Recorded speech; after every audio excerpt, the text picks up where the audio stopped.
Hello everyone. We're going to talk about the bones of the foot and the structure of the foot.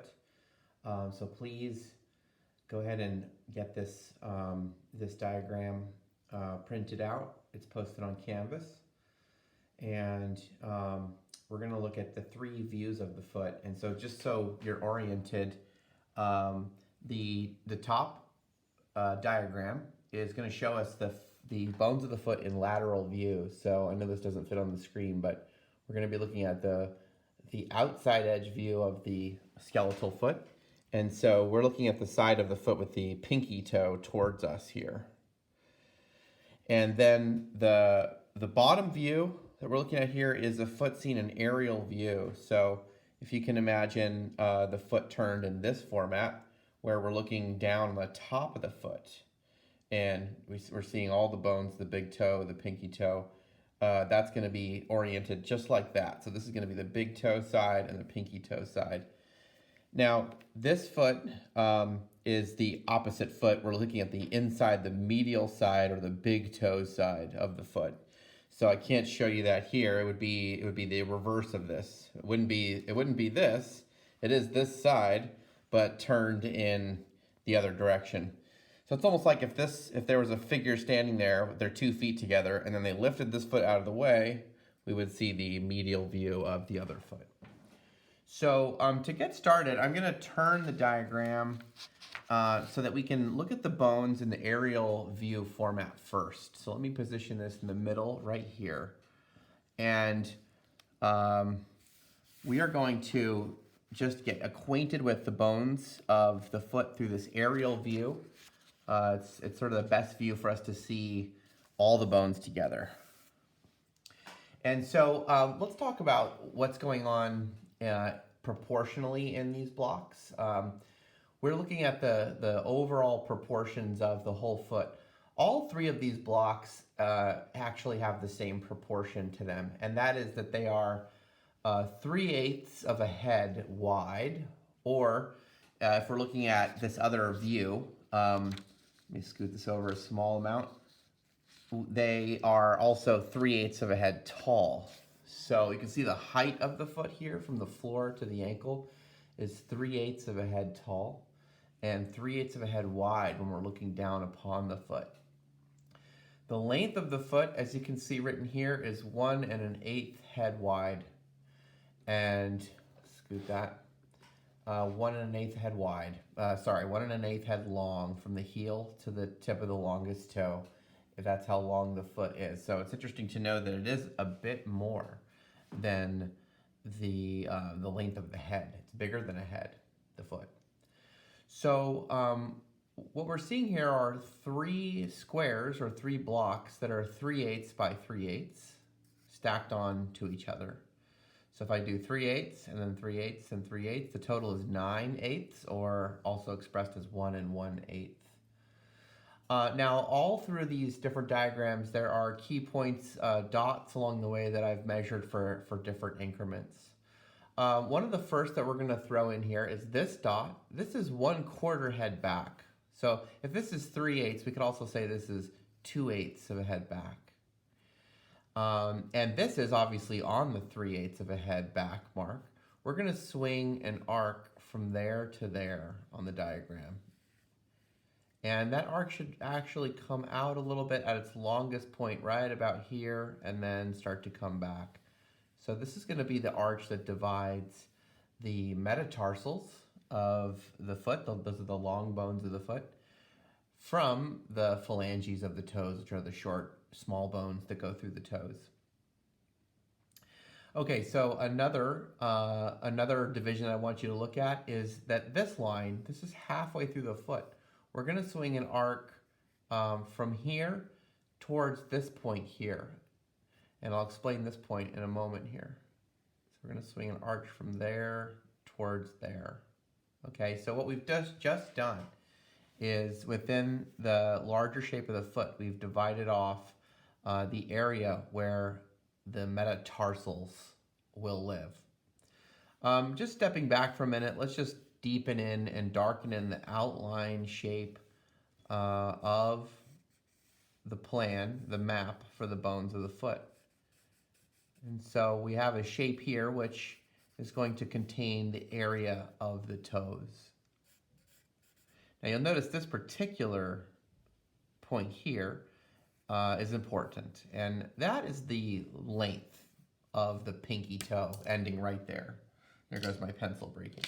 So we have the pinky toe ending right there, and so that proportion is, you'll notice, exactly half of this. So if this total thing is 3/8, the pinky toe is 3/16 of a head back from the start.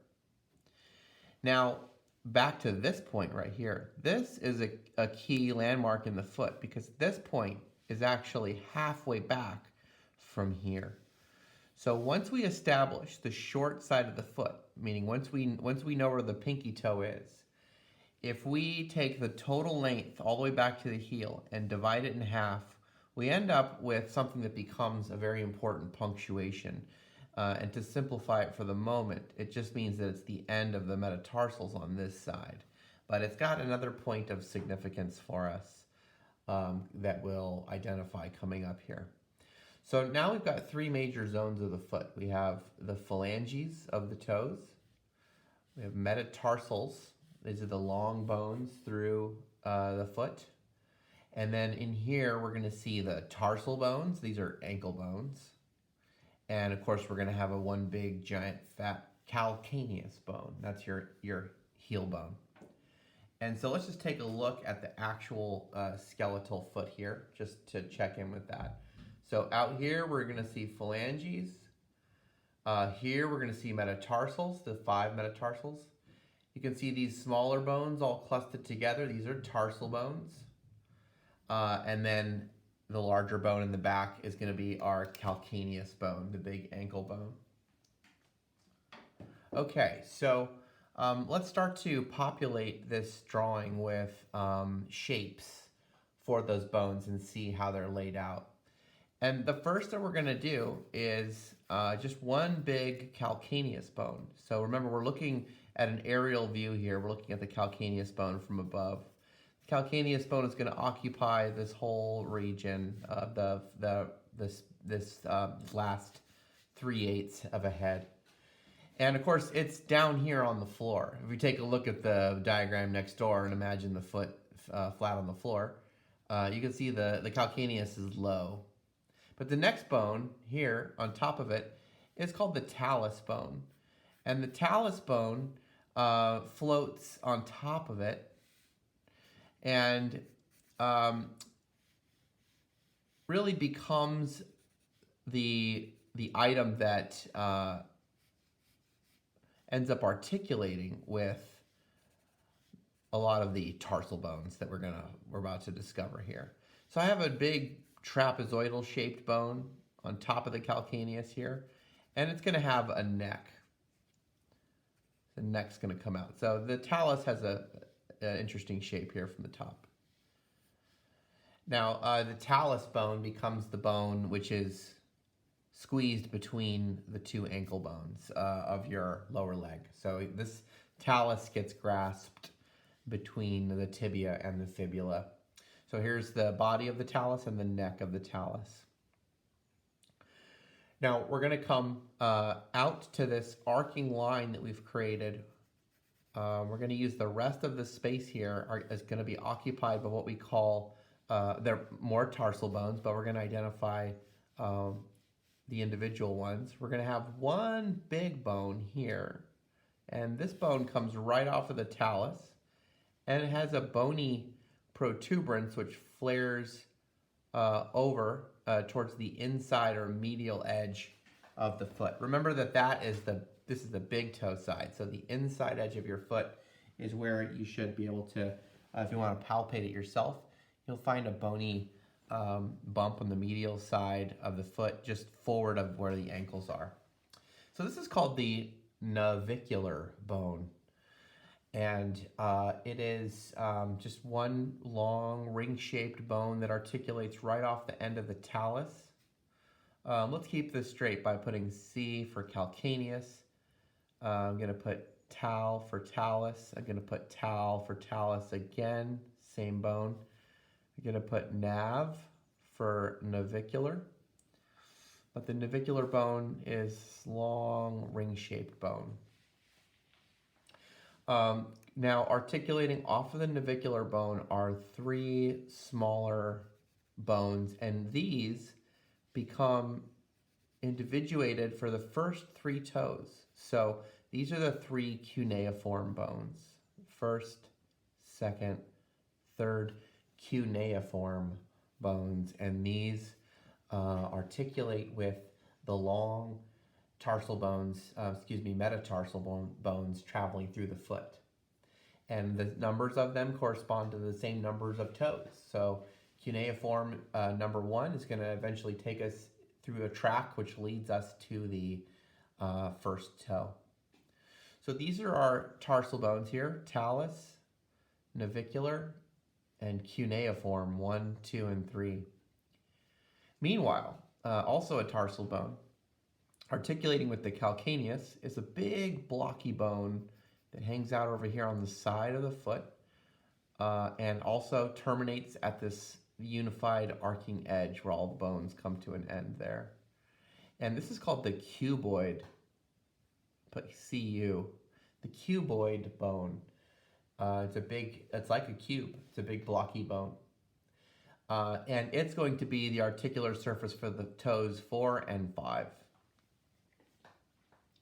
Okay, so notice that these cuneiform bones have come to an end halfway through the foot, exactly halfway through.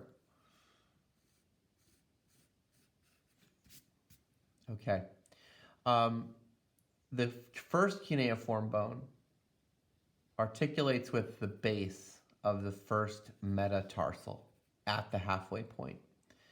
And we see that the first metatarsal is going to be the biggest, roundest, and fullest of all of the metatarsals. Now, if you remember the shapes of metacarpals in the hand, the shapes here are almost identical. They're a little bit, the remaining ones will be longer and more spindly than in the hand, but they have the same elements. They have a base, and in this case it's sort of conical. They have a shaft, which is cylindrical, and then they have a head, which is really spherical. So each metatarsal possesses the same makeup and design as the metacarpals in the hand. So this is metatarsal number 1. It's very unique. Goes to the big toe. It's very thick. The remaining metatarsals we find are much more spindly in nature. Now we want to make the metatarsal for number 2, toe number 2, the longest, and we're gonna follow the idea that the second toe will be the longest toe. So we're going to start that off by making the metatarsal itself longer. Now, as you know, there's a lot of variation in which toe is the longest. Half of us have a big toe, which is the longest toe, and the other half of us have a second toe, which is longer. Just treating classical antiquity as the canon that we're going to go by. If we were to look at paintings like The Birth of Venus by Botticelli and a lot of Greco-Roman aesthetics in proportion, which carried into the Italian Renaissance, we find that the second toe is the longest toe. So coming off of the cuboid, we will now draw the remaining 2 metatarsals. Notice how I'm fanning them out. They're spiraling outward as we go. Now, the base of, the head of the 5th metatarsal for the pinky toe, as you can see, falls just behind that line, just behind the 3/8 of a headline. This line is 3/8 back. And here comes something special about this particular metatarsal. Its base is not simple like these others. Its base has a huge bony jag which sticks off to the side like this. It's a very big specialized feature on the foot, and it's called the base of the 5th metatarsal. So it is, as you can see, the star here signifying its location as being halfway back the short side of the foot. Its structure is a bony landmark, very clear on the surface of the body. So we've got two bony landmarks on either side of the foot, almost in the same place.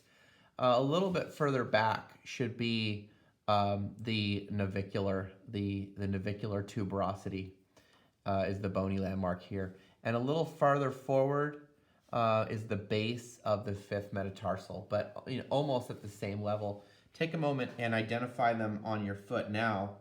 The navicular bone, you'll see, is high. It's high up off the ground. And the base of the fifth metatarsal is low to the ground, almost on the floor. Okay, so far we're doing great here.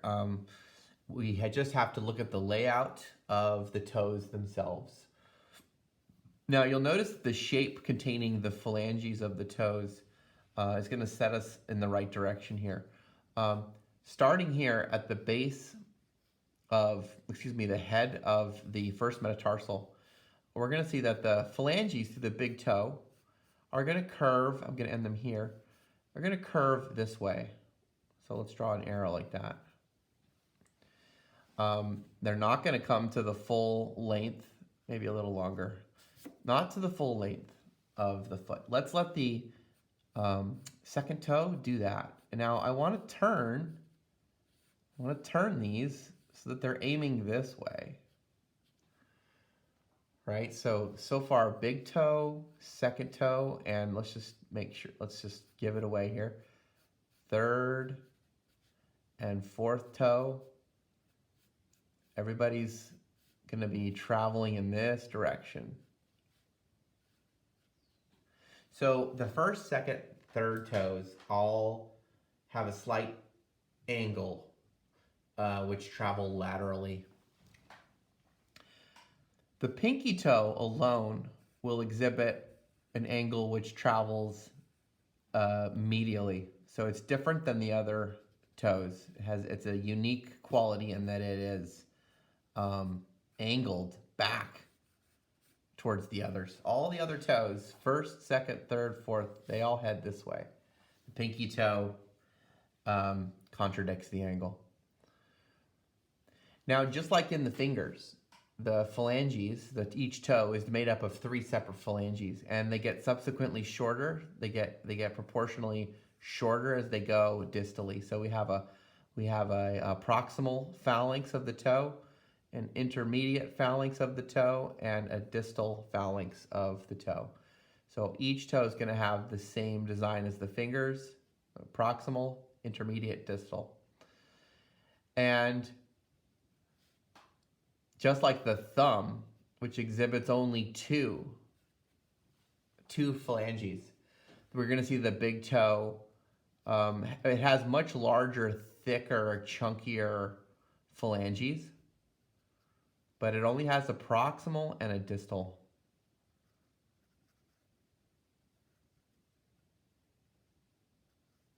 Just like the thumb, just 2. Okay, so there's our basic layout of the foot, and it's a good starting point for us before we look at the other 2 views, because we can get to know the bones well, and we can see the larger proportional ideas about the foot, and we can see where some of these landmarks fall. I'm going to turn the diagram so we can take a look at how the bones behave as we look at the medial and lateral view of the foot. Oops, that's not quite making it.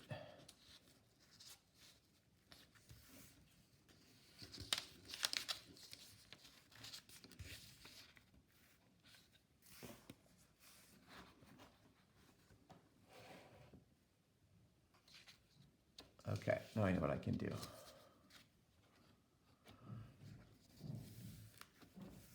Okay, let's slide this way. There we go. Now I want you to notice as we prepare to do the lateral view of the foot. This is the foot standing on the floor with the heel back here, and the toes will be here. We're going to be looking at the pinky toe side. So once again, I'll put up the skeleton. We're gonna be, for this drawing, we're gonna be seeing the skeleton in this format, okay? So pinky toe towards us, big toe on the other side of the foot, you can't see it. One of the most valuable lessons we could learn for figure drawing is just to take a look at this simple design here. And we're gonna create this beautiful spring effect in the foot. If we cut off the talus bone here, we could just go straight back through, almost like a race car design. We're just gonna make a really nice aerodynamic spring. And one of the reasons for this design is that it's well known that the best design to bear a considerable load of weight is an arch. So the ancient Greeks used that in their architecture. They would take an arched window with tons of stone coming down on it, and they would defer the weight by virtue of the arch. So all of the weight of the body comes down onto the ankle, and then the foot is able to defray that weight across at the arch.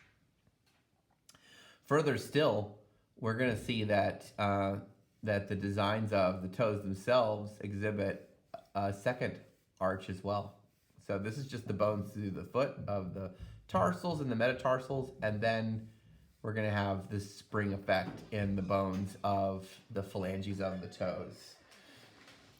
And so now we're going to break this up, and we're going to look at the actual individual bones in the foot.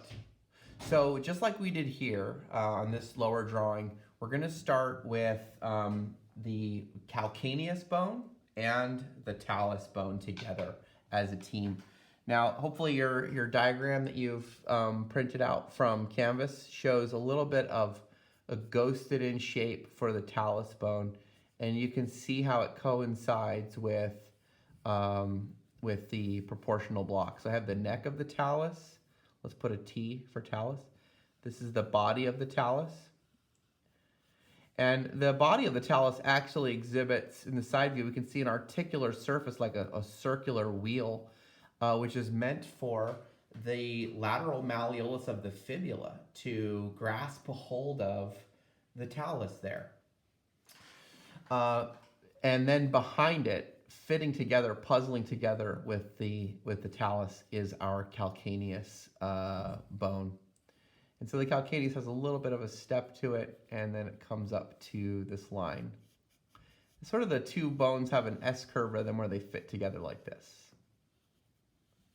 Notice that the axis of the calcaneus is tipping down like that.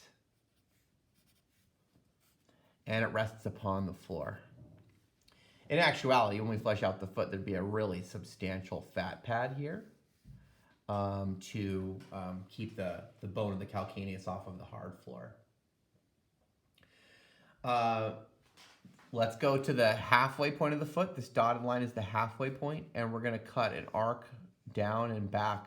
This is the division of the tarsal bones from the metatarsals.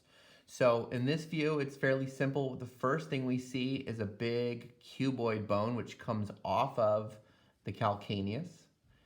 And the cuboid bone gives rise to the track of bones leading to the fourth and fifth toes. Now let's go ahead and just jump right in and throw in the head of the fifth metatarsal, the shaft of the fifth metatarsal, and then the big base of the fifth metatarsal, like a big jag of bone sticking off, coming down.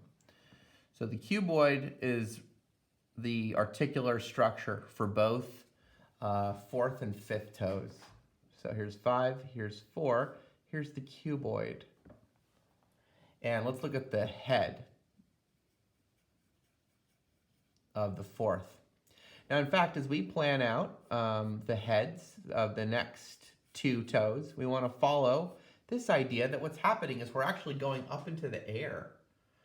And we realize that the foot is not flat on the floor. The foot is also an arch when we see the foot head on. So there's actually 2 arches we learn in the foot. Imagine taking this foot and turning it to face towards us. What we would see, here's the floor, and a smaller scale, of course. We would see the pinky toe on the floor, and now we're going to climb altitude as we go through the other toes. So here's the fourth toe, third toe, second toe, way up here in the air. Okay, so this is 5, 4, 3, 2, and then we drop down to the first toe. So what do we have here? We've got yet another arch. So we've got arch number 1, arch number 2. So it's a double arch when we learn about the foot. Remember, the arch is the best designed to defray weight. And what do we have coming down on the foot? We've got all the weight of the body. So now looking at the tarsal bones that come off of the talus, really quickly we're going to see a glimpse of the navicular bone. And then we're going to see just a 2 of the cuneiform bones. So this is going to be number 3. Here's going to be number 2, that little glimpse of it. And we won't see the navicular bone for number 1. It's right over the ridge there. So we're going to see metatarsal number 3 coming down. Its head, round head, falling into line with the others. And who do we find on the apex is the second toe. So it's the longest toe, it's also the highest toe. So now we have this nice ramp effect of metatarsals to tarsals. Now at this point, I want to draw your attention to what's happening here. The tarsal bones come out sort of flat a little bit. They hit the halfway point of the foot, which is where this dot is. That's the halfway mark through the length. Then they drop down steeply. What we have here is an anatomical feature called the angle of the foot. So it's an actual angle change. Back when we were doing this view, we couldn't appreciate it because we were looking at an aerial view of the foot. But now we can really appreciate the angle of the foot and how it brings a really important shape to the drawing of the foot. And it really helps get this larger arch happening. Okay, so what would happen with the remainder of the toes is that we would see the phalanges of the pinky toe, the fourth toe, each one creating a little track of a spring-like effect, an arch-like effect through the bones of the toes. And of course, the second toe would take us all the way to the end of the block. And of course, these wouldn't look so spidery if we fleshed them out. But when we see the skeletal foot standing and posed properly without any flesh, these tracks of phalanges, and remember, it's a proximal phalanx, an intermediate phalanx, and a distal phalanx. They do create these long tapering tracks of bone. Now, just showing up on the other side, just barely, we might see a glimpse of the big toe, much bigger and fatter, turning up at the last second. So I do want you to notice the behavior of the 4 smaller toes in the side view, both side views, is that the toes are going to be springing down like this. And the big toe is going to be turning up. Okay, so now let's wrap it up by looking at the medial view. This is the view of the foot looking at the inside into the arch of the foot, and therefore the big toe will be on this side. So once again, let's start with the shape of the talus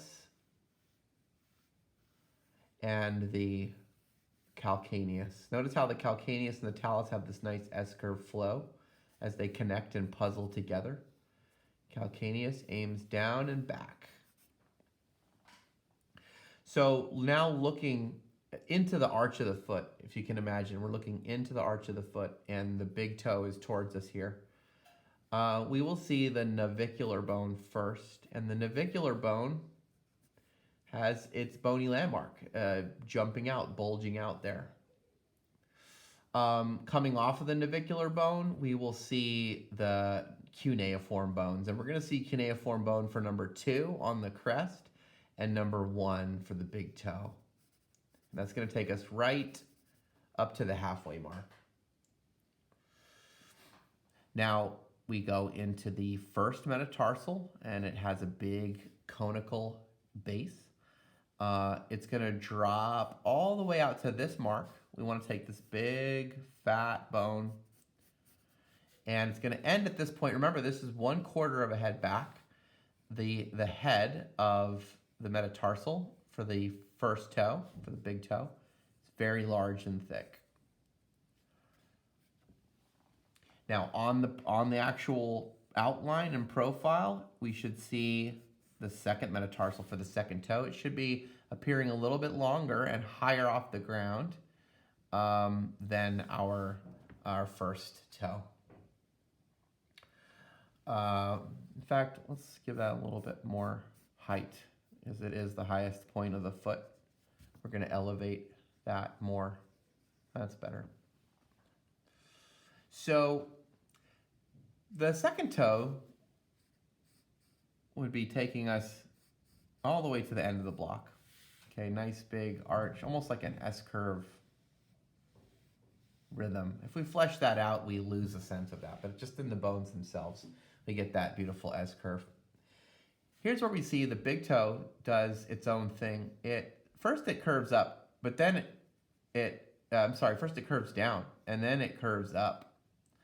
So this is the shape of the two phalanges, the proximal and the distal phalanx of the big toe. We have a toe which is turning up. The big toe is the only toe that turns up. All the other toes turn down. We should check back in with what happened up here. Here we saw that all the toes, first, second, and third, and fourth, all aim laterally, and the pinky toe is the only one that aims inward. So now it's a different idea when we look at a different view. So going back to this view, all the toes spring downwards, all the smaller toes, and the big toe is the only one that turns up. So this is what we see when we look at the medial side. If we looked into the arch here, what we would see, almost like we're looking inside of a cave. I'm going to put a hatcher over it just to emphasize that we're sort of seeing inside a cave. Here's the head for the fifth metatarsal, so it's this one on the floor, and we can imagine the pinky toe somewhere back there, far away. We're going to follow this outline, is the outline of the fifth metatarsal, and we would see that big bony structure of the base of the fifth metatarsal.